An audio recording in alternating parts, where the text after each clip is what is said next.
Welcome to the Lunch and Learn podcast from the National Fire Chiefs Council to share knowledge and lived experiences on topics about equality, diversity and inclusion. We hope to create a momentum of learning, and we ask you to share widely with your friends and colleagues.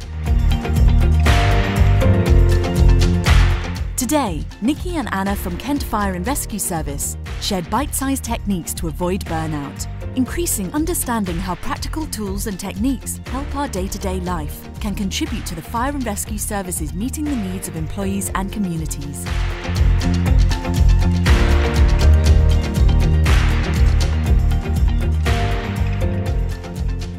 Well, good afternoon, everybody, and a very warm welcome to today's Lunch and Learn session, which is around bite-sized techniques for avoiding burnout. Clearly, some people will be eating a lunch, which is absolutely fine, as this is a Lunch and Learn. So, firstly, thank you very much for taking some time out of your busy schedule to join us today. We hope you find the session useful. If it's your first time, a very warm welcome. If you've joined us previously, welcome back. It's our fourth Lunch and Learn session, and we've had some fantastic feedback so far, and I'm sure that today will be no exception. I'll shortly introduce Nikki and Anna from Kent Fire and Rescue Service. My name is Carl Bozeman. I'm an Assistant Chief Fire Officer with Cleveland Fire Brigade, and I'm absolutely delighted to be a member of the NFCC EDI Board and the EDI project, which supports the People Programme. Now, as some of you may know, the NFCC EDI project is led by Alex Johnson, who's the Chief Fire Officer of South Yorkshire Fire and Rescue Service, Penny Newton, who's the Senior Project Manager, and Nikki Thurston, who's our EDI Technical Lead, and you probably see Penny on the call today. What we're trying to achieve as part of the EDI project, well, it's about driving best practice into everything that a fire and rescue service does and into the NFCC initiatives and the governance. And effectively, we're going to achieve that, or we are achieving that, by building a hub of best practice tools and guidance, building networks, which is part of what we're doing today as the Lunch and Learn sessions, collecting and using data and research, which will help us to evidence and evaluate what we do in relation to EDI. And there are 4 work streams. The first one's outreach, data, EDI hub, and research, which cover the main areas of interest within EDI. Each work stream is led by a senior colleague from across the sector with a strong interest in EDI, and you may well have seen some of the products and best practice that we've shared so far from the EDI project, and in particular the NFCC Equality Impact Assessment training. Some of you may have taken part in that, and you'll be aware that there is a template available now for services to use. Some of you, and most of you hopefully, will have seen the Equality of Access documents. First 3 have been published. EDI Forum, we had our first EDI Forum, which was fantastic. There's some further dates to be confirmed for later in the year, and I think we're talking the next one will be around June. And also an EDI calendar, which is currently being populated, but that's going to have dates of a significant EDI events and things that you can get involved in so that we can take a consistent approach to sort of supporting and promoting EDI. So hopefully that just gives you a bit of an overview as to where we've come from, why we're here today, which leads us nicely onto today's Lunch and Learn session, which is around preventing burnout. For most of us, work takes up a huge amount of our day, and how we are feeling day to day can really affect our health and well-being. However, help is at hand in the form of, and I'm delighted to welcome Nikki and Anna from Kent Fire and Rescue Service, who have kindly offered to share their interest in wellbeing and people today. Now, both Nikki and Anna will introduce themselves, but they have a strong background in people and organisational development, along with a particular focus on preventative wellbeing. And we'll hopefully have a short period for questions at the end. We will try and stick to the hour, mindful of people's busy schedules. Without further ado, I'd like to hand over to Nikki and Anna for today's Lunch and Learn. Thank you, Nikki and Anna, over to you. Thank you so much, Carl. Thank you. That's a lovely introduction. What we've got to share today is just some really simple, easy, everyday tips that you can just incorporate in day-to-day life that can make a real difference to boosting your mood and your resilience. We live in a really, really stressful world, and it's important that we take time for self-care. Today's session is going to have a very brief look back over the past year and everything that's gone on for us, and we look at how that might have affected some of our well-being, how we might have felt a bit off kilter, and we'll also look at what we can do to reduce some of that going forward. So my name is Nicola Williams, and today I am co-facilitating a session with my colleague Anna Lee. We work in learning and organisational development for Kent Fire and Rescue Service. We're super interested in people, looking after our people. We've got a big emphasis on well-being at the moment in our service, and we were asked whether we could put on some sessions to help support our people as we navigate ourselves through the pandemic and make sure that we stay resilient. So we were delighted to do that, and we're really pleased to share this with you today. Okay, let's get started. What a year we've lived through. It's been really interesting, unusual, and something we in our lives have not experienced before. The global pandemic goes without saying, but in addition to that, we've had lots of other stuff going on. There's been various global disasters, not to mention the fact of Brexit and the coverage of the US elections. And my goodness, when we look back, doesn't it just feel like we've all been experiencing such uncertainty? And on top of that, many of us have been working from home, juggling our work commitments with our personal commitments, and that's all melded into the environment of our homes. We're trying to juggle that with childcare, homeschooling. We might have caring responsibilities and partners who are working from home too. Perhaps you've been supporting a partner or a family member who's been furloughed at various points, and you might have had additional worries about income or making ends meet. The list of stuff that we've got just goes on, and it can really feel like we're starting to carry the weight of the world on our shoulders. And when we look back on this past year, take one moment right now just to recognise that you have kept it all going. We've all kept as a normal service as possible in these very strange circumstances that we've been in. So take one moment right now to think back on everything you've achieved and just feel really pleased about it and really proud about that. Because regardless of how you might have felt about the various stages and movement that we've had between going into lockdown and coming out and the evolving government messages that we've been hearing over the past year, you may have seen things like working from home as a novel opportunity. Maybe you've been afforded the chance to get things done without the usual interruptions. Equally, it might have filled you with dread. The thought of working alone without maybe your team in such easy and personal reach. You might have felt indifferent about it all, but it's quite possible you felt a range of different moods and like a pendulum of moods and outlooks as we've just been trying to navigate ourselves through this past year. And all of these feelings are completely valid. Rather than perhaps having one staunch preference for any singular way of working, we might be a bit more like the tide. We might ebb and flow as we're just trying to get through each day. And of course, with keeping everything as normal as possible, juggling our demands and recognising our own feelings, it feels like nothing around us has really lessened. Perhaps, if anything, everything's just felt busier and maybe a bit more chaotic, and everything around us has amplified a bit. Earlier on, if you cast your mind back a year, we were encouraged to adapt and overcome. We had pub online quizzes, Zoom parties. Joe Wicks was encouraging us to exercise daily. Online concerts, we had more and more stuff to give us structure and fill our time when we couldn't go out, intended to keep us busy and to keep us occupied. But when did you last really unwind? Because although they're going to be coming back, those dim and distant carefree holidays currently are just that at the moment. And those are the times when you're much more likely to really unwind and switch off more. Our plans are on seemingly indefinite hold, and it feels like everything's just gathering dust, awaiting for the time that we can get back out. But until that time, though, until we get that sense of normality resuming, we perhaps all need to make sure that we're really looking after ourselves a bit better so that we can reduce the possibility of stress building up and avoid getting to that stage of burnout. And perhaps the last year has just left us all feeling a bit fatigued and a bit stressed. Maybe, we're feeling those senses of burnout and we're hearing that phrase a lot more. Over the past year, have you experienced feeling stressed, or maybe that sometimes everything's just felt a bit too much? We've all definitely had periods of feeling that way, and the good news is that today's session is going to look at how we can reduce some of those feelings of stress. But equally, it's really nice and important to know that we've all been experiencing very similar things. We haven't been alone throughout this. So today's session is going to give us some tips on how we can recognise the signs of prolonged stress, and we're going to look at how we can use some really simple self-care tips to avoid getting to burnout. If we can do that, we're going to reduce our stress and increase our resilience. Because we've come to realise that what we're going through is a marathon. It's not a sprint. And maybe that initial burst of energy and that effort that maybe we all put in a year ago at the start of this, the things that we threw ourselves into wholeheartedly, just isn't sustainable at the pace we've been going at. And the obvious analogy about endurance is a marathon runner. They typically prepare and train for months, running hundreds of miles, resting, recovering, and nourishing their bodies and minds to set them up for success. They've got mental and emotional support, people cheering them on, and giving advice if they notice that they're falling behind. And the main focus for most marathon runners is on getting through, not getting fast. And it's the same in the way we approach our work and home lives. If we're doggedly just trying to meet our goals, work hard from the moment we switch on until the moment we switch off, we are going to start feeling exhausted. So let's think about burnout. What is it? How does it feel?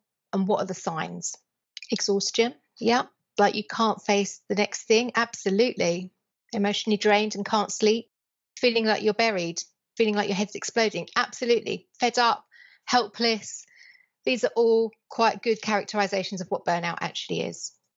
And essentially, burnout is what happens when you try to avoid being human for too long. The World Health Organization has identified burnout as a syndrome that's linked to chronic stress. Our work and our life events and our commitments can make us all feel like we're drowning under everything that needs doing.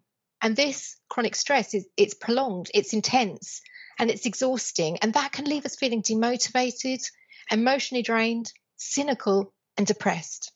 And if we stay in the chronic stress zone for too long, that's when we can start to experience burnout. And burnout has three elements.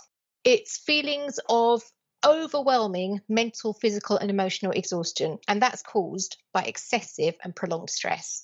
So that might look like not being able to think straight or think straight at all. Could be unusual changes in mood and behavior and feelings of hopelessness. Another strand of burnout is mental detachment from our work and life aspects.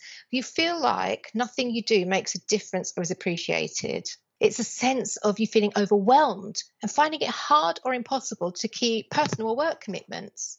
At this stage, you might become socially withdrawn or isolated. And the third strand of burnout is poor performance. You're not meeting your goals. It's mainly affecting everyday tasks at work, and you feel quite negative about those tasks. It can manifest as a difficulty in concentrating, a lack of creativity, or a decline in productivity. All that stuff comes into play here. And our personality traits and our thought patterns, such as whether we feel like we're perfectionists, the passion and drive that we have for our work, or whether we view life as with a glass that's half full or half empty, that can all contribute to whether we're likely to experience burnout, as well as some of the lifestyle choices we make. What we do in our downtime and how we see the world can play just as big a role in causing overwhelming stress as work and home demands. Burnout's often linked to work, but in today's world, we're overwhelmed with too much choice and relentless access to information from television, social media, the news channels, and there's always that sort of background pressure and ideals about who and what you should be to live your best lives. And these everyday pressures can all add up and affect our stress levels, and that upsets our healthy balance, meaning that we need to identify what stress is to avoid getting to the stage of burnout. So, how do you know if you're really on the cusp of burnout or if you're just going through a challenging month? It's important to note that some stress is important and anxiety is what motivates us to do well. Sometimes we need a burst of stress to kick us into action or spur us on to reach our goals and deadlines. But long term, sustained stress can be really hard on your health, and it can lead to burnout unless you start to manage it well. It's when we're continually exposed to stress and anxiety that we're not letting go of, that's when that can lead to burnout, and we get those feelings of mental detachment, continued exhaustion, or lower or absence of productivity. Stress can be as a result of built up small pressures sustained over time, or it could perhaps be one big traumatic life event that can feel very stressful. So if stress leads to burnout, and we've talked about some of what burnout looks like, too much to do, procrastination, unable to function. If stress leads to burnout, what does continued stress feel like? How does that manifest for you? What stress feels like when it's continued and ongoing? No end in sight, says Neil. Yeah, you're not wrong there. Long dark tunnel, immensely overwhelming. Yes, definitely. Symptoms of depression. I think that's absolutely right. Prolonged stress can affect how we feel, how we behave, and it can manifest itself physically. We might feel irritable, aggressive, and impatient. And signs of stress here include feeling continually anxious, nervous, and afraid. Our thoughts might be racing and we just can't switch them off. And it affects our behaviour. That behaviour might manifest as constant worry. we might be finding it much harder to make decisions. We're snapping at people more, and perhaps we're eating too much or too little. We might be also indulging in some of those more unhealthy habits that we like to do, smoking and drinking being the obvious ones. And other manifestations of our behaviour can be that we can start to become too restless, and we might find ourselves being tearful and crying a lot more. Stress manifests physically as well. We could be breathing far too shallowly or hyperventilating. If we're feeling stressed, we might feel that muscle tension carried somewhere in our bodies. Just think about, for you, when you're feeling stressed, where does that tend to sit in your body? For me, it's always in my shoulders, and I find I'm grinding my teeth a lot. And other manifestations of stress include things like sleep problems, panic attacks, sexual dysfunction, constant tiredness, and chest pains. So if we don't manage our stress well, we are possibly heading on that road to burnout. So it sounds like stress and burnout feel really similar, right? But there are some distinct differences. So stress involves too much, too many emotional, physical, and mental demands. Stressed people imagine that if they can just get everything under control, then they're going to feel better. On the other hand, burnout is about not enough. It's about feeling empty and mentally exhausted, devoid of motivation and beyond caring. And people experiencing burnout don't often see any hope of positive change in their situations. If excessive stress feels like you're drowning in responsibilities, then burnout is a sense of being all dried up.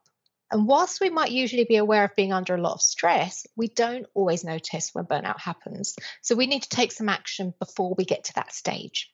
So if you're feeling any of these, now is the time to reach out and get some support from your service.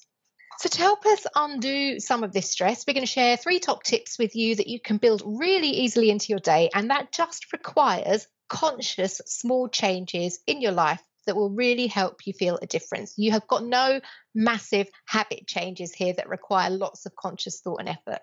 So do you remember our marathon runner from earlier, and that this was all about endurance? It was about how we nourish ourselves so we can sustain a healthy life balance that's going to help maintain our emotional and physical selves for the long game. And we can do that through 3 ways.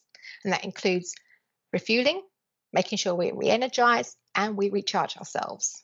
So you've no doubt heard a lot about how diet can help us maintain good mental and physical health. We hear things like you should avoid too many stimulants, cut back on caffeine and alcohol, and we often hear, don't we, about how important it is to have a healthy, balanced diet. Let's take a closer look at how some of our diet can affect our sense of well-being, both physically and emotionally, with this short fact or fiction quiz. And I'm going to hand over to Quizmaster Anna right now with the first question. Let's begin. Love it. Thanks, Nikki.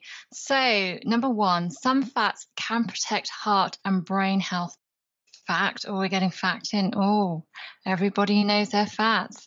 Lovely. So it really is, in fact, a fact. So fats can be really confusing because there's lots of different types of fats, and we hear good and bad things about fats, don't we? The thing is, our bodies really do need some fat for energy, just so that we can absorb vitamins. And our brains also need fatty acids such as omega-3 and omega-6 to keep it working well. And these fatty acids play a vital role in emotional and physical health, such as boosting your mood, increasing well-being, and fighting fatigue. Okay, great start, people. On to question 2. The only reason for eating enough fibre is to keep regular bowel movements. Is that fact or fiction? You're right, people. This is, in fact, a fiction. Yes, fibre offers a healthy and effective way to stay regular, but that's not the only reason we need to include more of it in our diets. It can contribute to good heart health by lowering bad cholesterol, and that can help regulate your blood sugar levels to help maintain your body's fat-burning capacity and avoid those nasty insulin spikes that can leave us feeling drained and craving unhealthy foods. Eating plenty of fibre actually can also really help move fat through your digestive system at a faster rate so that less of it can be absorbed. And when we fill up on high fibre foods, such as fruit, we'll also have a lot more energy for exercising. And of course, we know how good that can make us feel after we've had a good old workout. Okay, so 3, calcium's most important role is keeping our bones strong and healthy. Is that a fact or a fiction? Right, well, it is, in fact, fiction. So as well as using calcium to build healthy bones and teeth, calcium also sends messages through the nervous system to help your blood clot, your muscles contract, and also to help regulate your heart's rhythm. And a calcium deficiency can contribute to things like mood problems such as irritability, anxiety, depression, and difficulty sleeping. And calcium is used by almost every cell in our bodies, and things like vitamin D, K, and magnesium need it to be able to absorb themselves into the body. So over to question 4. Thank you, Anna. So it's a really important part, and I never knew actually how much it can contribute to how we feel as well, and our mood and our outlook. Brilliant. Penultimate question, fact or fiction? Having sufficient levels of protein in your diet can contribute to improving both mood and cognitive function. Is that fact or fiction? Okay, so I can tell you now that is a fact, and we've made this quiz far too easy. Because when we eat protein, it's broken down into amino acids, and they're the building blocks for growth and energy. The amino acid tryptophan influences mood by producing serotonin, and that can reduce symptoms of depression and anxiety and improve our overall cognitive function, as well as boosting our resistance to stress. Final question. Okay, so carbohydrates should be avoided. Is this a fact or is it fiction? It is, in fact, fiction. So we hear a lot of mixed messages about carbs, don't we? We hear things about good carbs, we hear bad carbs, and we hear about those things quite often.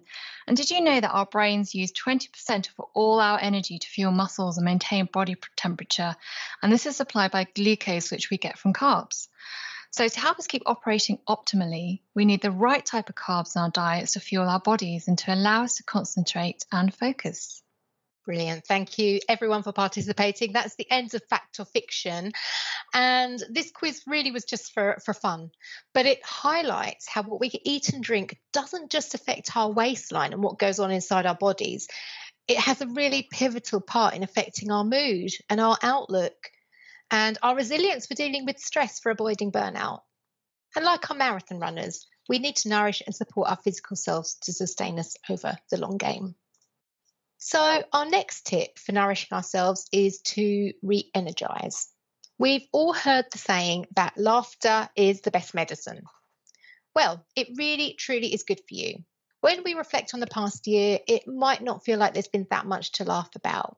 But maybe it's about creating and finding those small opportunities to see the lighter side of life. We all know the benefits of physical exercise. It helps our bodies and our minds feel good. Well, laughter is an excellent stress reducer that has really good physical and mental effects. It's good for our souls. But did you know it actually has some specific benefits? It's got physical benefits for us. As well as relieving physical stress and tension in the body, laughing can help improve our body's circulation and it can help our muscles to relax. And the effects of that can last for up to 45 minutes after you've had a jolly good laugh. As well as reducing stress, it can increase our energy and help us stay focused to accomplish more. Laughter stimulates your internal organs, and that's because a good laugh enhances that intake of oxygen-rich air, and that stimulates your heart, your lungs, your muscles, and increases the feel-good endorphins that are released by your brain. And endorphins can temporarily diminish our perception of pain and protect against stress. Laughter boosts our immune systems because it decreases stress hormones like cortisol and adrenaline, and it increases our immune cells and infection-fighting antibodies. And when we lighten the burden of stress, we know we feel much more resilient. And the link between laughter and mental health is that it stops distressing emotions. You can't feel anxious, angry, or sad when you're laughing. It can also really help you get out of your head and away from your troubles. And of course, as well as providing some of these unexpected benefits, it really can help our relationships by triggering positive feelings and emotional connection. It unites us in times of difficulty and helps us create really strong bonds that buffer against stress and enhance our resilience. And there's ways that we can bring more laughter into our lives. You don't need to be a natural born comedian to find moments of laughter. And when we feel stress, it's the first thing that disappears. So when you hear it, move towards it. Because more often than not, people are really willing to share something funny because it allows them to laugh again. Try and spend time with fun or playful people, the people who laugh easily at themselves and at life's absurdities, because laughter is such a natural, innate part of us. Think of a baby, smiling within the first weeks of life and laughing within the first few months. So if you've got kids, make time to share their joy the next time you notice them laughing and smiling. It really will bring you joy too. And if you're not naturally a humorous person, it doesn't really matter because you can still find it in the things that you enjoy doing. And that might just be a funny box set, it could be your favorite meme channel on the socials, or a funny book. And if you can't find the funny, that's okay too. Maybe it just starts with a smile, because even that's powerful. Science has shown that the mere act of smiling can lift mood, it can lower stress, and it boosts our immune systems. And that's because when you smile, the brain sees muscle activity and assumes that humour is happening. And your brain is a sucker for a grin. It doesn't distinguish between whether you're smiling because you're genuinely joyous or just because you're pretending, but the effects are noted. Smiling during brief stressors can help reduce the intensity of your body's stress response, regardless of whether you're actually feeling happy, and it can trick your brain into happiness. And another really powerful way that we can re-energize ourselves is through taking micro breaks. So, what does taking a micro break mean to you? Do you take them? Feel free to share in a chat what a micro break actually means. 5 minute stop, says Neil. Chill in. Yes, Gary. A certain amount of minutes with a cuppa in the garden. Love that, Faye. Definitely. Change of scene as well, hey? Music, a walk, a few minutes feeding the fish.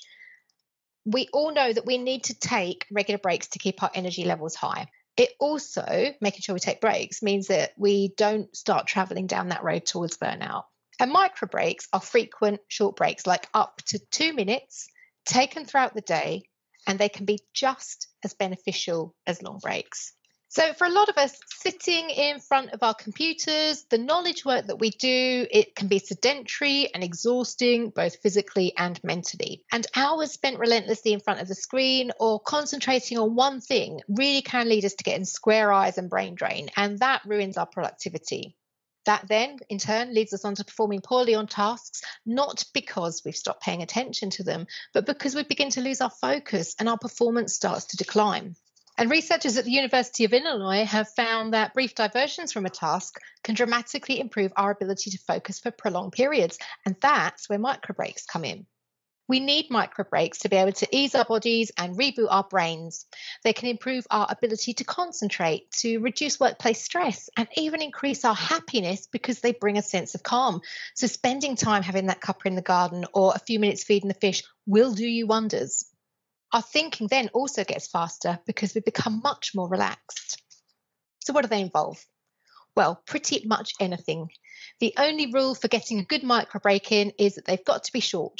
So seconds to up to a couple of minutes, and they need to be voluntary. They are super easy to build into your day. So you just need to consciously take a little time and effort to do them. And what they don't do, of course, is replace the need for longer breaks and the rest that we actually need to properly repair and restore ourselves. But they do break up long periods of concentration and allow us to refocus through the day.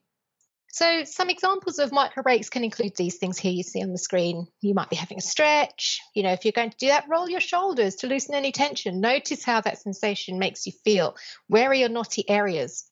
Go and make a cup of tea. Watch a funny video clip. Maybe divert your attention. Spend a few minutes chatting or messaging with a coworker.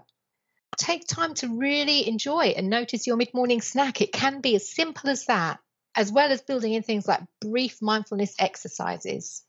And that leads us really nicely onto looking at some of the ways that we can recharge. And Anna is going to give you some really useful tips that you can do to recharge. And that's in turn going to help us all look after ourselves a bit better and avoid heading towards that dreaded burnout. Lovely. Thank you so much, Nikki. Some really good information there. I think you'll all agree. So now we all know the importance of getting a good night's sleep, but sometimes we also need to be able to step back and re-energize during the day as well. So we'd really like to share with you a way in which you can recharge on the go. I remember when we said how signs of stress could manifest earlier. Well, wouldn't it be really nice during our stressful, fast-paced lives to have a super quick and effective way to recenter ourselves, improve our attention span, and actually just be able to focus on the present for a moment? Well, enter mindfulness. It's really easy to build into your day, and the great thing about it is that it fits really nicely into micro break too. Many of you may have heard of mindfulness practice, and some of you might even associate it with free spirits, Zen-like people, or perhaps you see it as having roots and belief systems that don't match your own, and that's okay. And in the West, its popularity can be traced back to somebody called John Kabat-Zinn. And he combined mindfulness's Eastern foundations with Western science to create a mindfulness-based stress reduction clinical program that was secular and accessible to Western audiences. So what does mindfulness mean to you? We'd really like to hear from you. Do you practice it? A lot of people practice mindfulness in different ways. Do it when struggling to sleep. Yes, I also do that. So as we can see, mindfulness is about having moment by moment awareness of thoughts, feelings, and sensations. And the idea is really to allow thoughts, feelings, and sensations to come and go without judgment or the need to do anything with them. So mindfulness practice enables you to have both mind and body in the same place at the same time, which then can help you to become calm and able to see and feel what is happening around you and within you with greater clarity. Now, mindfulness isn't for everybody because some people might find it just isn't for them. And for some people, a mindfulness practice can actually be quite challenging, or we simply find it just doesn't work for us. So we can practice it alone with the purpose of achieving a state of focused relaxation by allowing our minds to refocus on the present moment.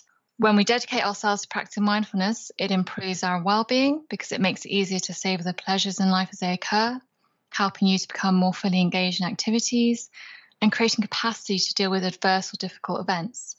And scientists have found that it can improve our physical health by helping to relieve stress, lower blood pressure, reduce chronic pain, and improve sleep.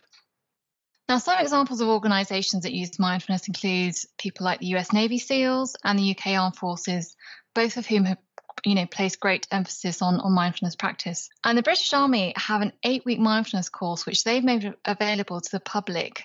So if you're interested and you want to give it a try, so it is a free 8-week mindfulness course, which they've made available to you. And if you're going to give it a try, we do ask that you do please read their disclaimer on the front page before deciding to give it a go, because it specifies that anyone with experience of trauma, concerns about their mental or physical health should always consult with a medical professional before deciding whether to embark on the path with mindfulness training. So let's take a look at some of the benefits. Now, research has found that mindfulness can help relieve stress by helping you to regulate your emotions. So instead of seeing the negative consequences of feeling stressed, mindfulness offers you space to think differently about the stress itself, leading to better mood and a better ability to handle stress. It can help you to become more aware of your thoughts, helping you to step back from them and not taking them so literally. It can also help you to not immediately react to a situation. So instead, you take a moment to pause and use your calm, wise mind to come up with the best solution. It can also help you to become more aware and sensitive to the needs of your body. So you might find that you start to notice pains earlier and can then take appropriate action. But research tells us that the benefits really come with regular and sustained practice. And it doesn't have to be lengthy. It can be as little as 2 to 3 minutes done regularly rather than 10 minutes once a month. And the more you practice mindfulness, the more you will come to understand your thoughts, feelings, and sensations and how they influence each other, as well as your mood and the way you respond to the world. So how can we incorporate mindfulness into our day? Well, we can be mindful when eating. So is anyone here guilty of munching on their food whilst doing other things such as reading emails, sitting in front of the TV? I know I am, and I do it a lot. And sometimes I don't really appreciate what I've eaten.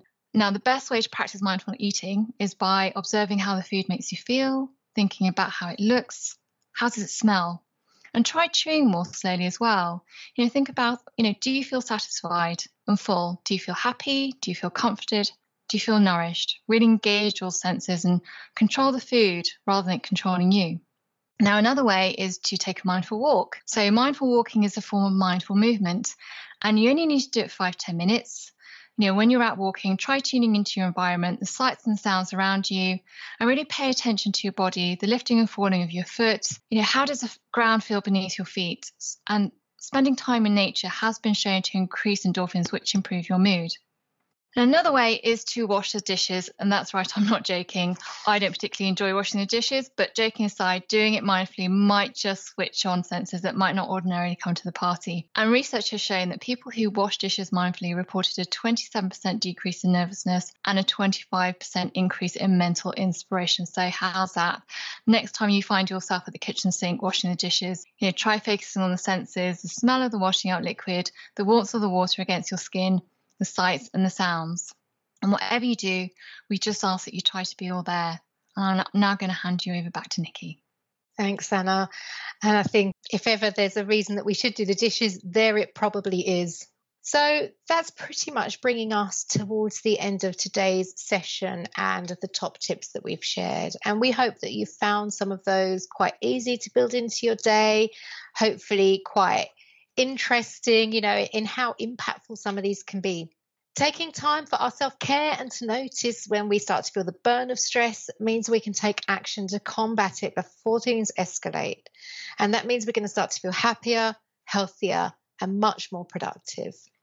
And also, in terms of resources, don't forget what you've got available to you in your own service, and that you will have support from your line manager, from HR, from your colleagues. Tap into those people if you need to.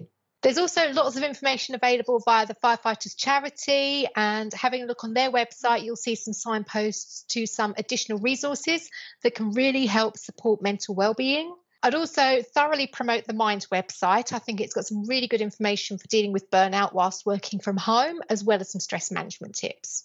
And if you're struggling to cope, and if you need to connect with someone now, there are services like Shout, which is a text service available 24/7 through giveusashout.org. Contact them or the Samaritans if you are in need of immediate help. So please don't struggle. You're not alone, and do reach out if you need some help. So before we go, and before we finish talking, because you've heard us for nearly an hour now, we've been rattling on, what are your key takeaways from today's session? What changes would you like to make for yourself or do differently in the future? Please, would you mind just sharing sort of maybe one thing that you might like to do differently going forward? Love myself more. Brilliant. And I think Lee said earlier about riding his motorcycle in the moment, taking micro breaks, says Joanne. Thank you. It is much easier than you realise. It doesn't require big habit change. Andre says, taste the food more. And I think, Faye, that's a really good point as well. I am guilty of not eating till very late in the day, and then I'm feeling a bit rubbish. Laughter, forced and natural. Yep, your brain will be tricked into thinking good things are happening, John. Yeah, and don't feel bad about taking micro breaks. We're humans at the end of the day. We need these. We're not machines that work relentlessly. Thank you so much for sharing your thoughts. I think you've got some really, really good things that you're sharing there. I hope that you'll be able to use some of these going forward. So as we finish up this session, then we'll just leave you with this last thought. If you feel burnout setting in, if you feel demoralised and exhausted, it is best, for the sake of everyone, to withdraw and restore yourself, because the point is to have a long-term perspective. Thank you so much. Wow, thank you, Nikki. Thank you, Anna. That was fantastic. I wish that Teams would invent a big round of applause button, because I think you deserve one for that. That was absolutely fantastic. And really, if I may, just before we go to sort of questions, we've got another sort of 10 minutes if people want to stay and join us for that, really. So going back to the beginning, I think one thing that struck me there was just that statement about remembering that you've kept it all going. And I don't think we should forget that, because as I probably said in my introduction, I think everybody's had a different experience throughout the pandemic. And actually, we shouldn't forget that we've kept normality going, whatever that is. And we've all tried our best. And I think that's something we should be kind to ourselves about. And again, sort of thank goodness for the virtual pub quizzes and Joe Wicks, who kept us all going during the pandemic. And in a strange way, I miss the virtual pub quizzes now. I'm not going back to a real one. I think that's it. That's the future. And I think your tips around the refueling, the re-energizing and recharging, I think that's really, really important. And I think as we got towards the end of the presentation, as Anna was saying, around the self-care, the mindfulness, taking time for the small things. And I think for me, perhaps the one thing to share, you asked what is the one thing you take away from today. For me, I think it's that remembering that self-care is not optional and it's not something to feel guilty about. And it was really quite humbling to see people sharing their experiences in the chat bar, because ultimately this is about the shared human experience. And sometimes just knowing that you're not the only person experiencing those feelings and those doubts and that inner chatter that goes on, your inner dialogue, I think can be really, really powerful. And I think it was really quite humbling, I will say, to sort of see people sharing their experiences on there. And I think sometimes getting the conversation going and keeping the conversation going is just as important, isn't it? So thank you so much. So we've got some time now just for some questions or some conversations or comments, or anybody who wishes to join in. And how we would normally do this is, if you wouldn't mind just raising your hand, and I can invite you in if you've got any comments or anything that you want to say or ask to Nikki and Anna as we've got them here. I suppose I was just thinking about how we can support and make some of those tips and tricks you shared more normal and acceptable within our teams, because I think everyone feels, a real obligation to keep pushing, and the pace of work seems to have driven up massively over the pandemic. So I suppose I'm thinking about how we can, just make it more normal and more acceptable for people to just say, I'm finishing this meeting 10 minutes early because, to give everyone a break, or if there's anything else that you guys would recommend. Anna, did you want to go first? Yeah, so I think that's a really good point about, finishing meetings early. I know in some organisations they're sort of making sure that people don't book back-to-back meetings. Also, another idea would be perhaps taking 5 minutes at the start of a meeting just to take a breath, just let everyone sort of gather into the room, as it were. I know we're all working virtually, but sort of, just take a breath, take a minute to just relax and sort of, get ready for that next meeting. It's really important to take breaks that, we don't need to be working online all the time. So I think it's sort of bring up the conversation that, everybody needs to take breaks and reminding each other. We really are going to burn out if we don't do something. I think, as leaders, as managers, as peers, it's really important that we just check in with each other. Maybe some of those catch-ups are just for a virtual coffee instead. Your brain gets a chance to slow down because you're focusing on other things. I think depending on how services are approaching sort of the return to the new normal, there are other things that we can do. So if you've got Skype or Teams or any sort of conferencing software that shows your availability online, not to feel like that's got to be like a green I'm available all the time as well. So how we can communicate that down into some of our teams. It's okay if you appear to be away from your desk for 15 minutes, or if you need to go and do the school run, that's cool, go and do it, because we've got the flexibility. We know you're going to catch up later. So probably a lot about trust as well, I would say, but I think it's probably a constant nudge. Yeah, and another idea, is what some people are doing as well. They're having walking meetings. So, even though we're having these virtual meetings, some people are actually sort of taking their phones with them and going for a walk and having a meeting. And that's another idea to sort of, to be able to get outside. I know you're working at the same time, but just to be outside, different environment. Yeah, I think that's a really important thing to do. It doesn't all have to be remote. It doesn't all have to be face-to-face. We don't have to be rushing around from pillar to post. Yeah, so thanks for that, Faye. And I think it's an important point to remember. I think Teams has increased the pace, hasn't it? And I think that expectation, that always on, that always available, that always next. And I think where we probably, one of the unintended consequences of Teams is normally we would get a walk between our meetings, or we would, inevitably, stop and chat at the end of the meeting or before. And of course, that's not happened, has it, by and large, in the last year? And I think, again, that shared human contact, very often that's the time when people do get the downtime, get the micro breaks, and actually have a laugh and a joke. And of course, that's not always something that we can do when we're at home on our own, is it? So again, it's something to be mindful of. And just picking up on some of the comments in the chat bar there, of course, Faye's made the point there that we do check-ins at our weekly team meetings, which is nice. And again, it might just be something that we might want to consider, building on what you've presented today around just doing those check-ins and making sure that everybody's okay and asking if you're all right. Absolutely. And sometimes it's all right to say no, actually. I'm struggling a bit, which, of course, we all have a tendency to say yes, don't we? So it's corridor conversations, isn't it? Hey, how are you? You're okay? Yeah, I'm okay. You okay? Yeah, I'm good. And really underneath the surface, it's not always the case, is it? Of course.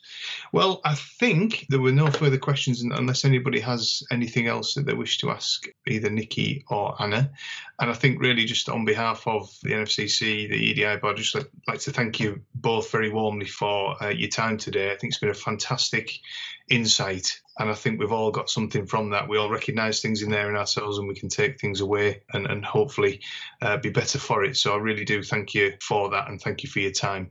If you want to get involved in Lunch and Learns moving forward, whether you want to present something, whether you want to put a subject forward, we'd love to hear from anybody that has a passion or would like to share some stuff with us. Lovely, thank you. That's great. And it'd be remiss of me not to ask Faye as well, if Faye's got anything else to add just from an NFCC perspective. No, nothing specific for me. Just a massive thanks to the three of you for facilitating and running this session. It's been, as I said in the chat, it's been really, really valuable, and I hope that everyone has been able to take away at least something that's going to improve their ability to cope with stress and burnout. So yeah, thank you so much.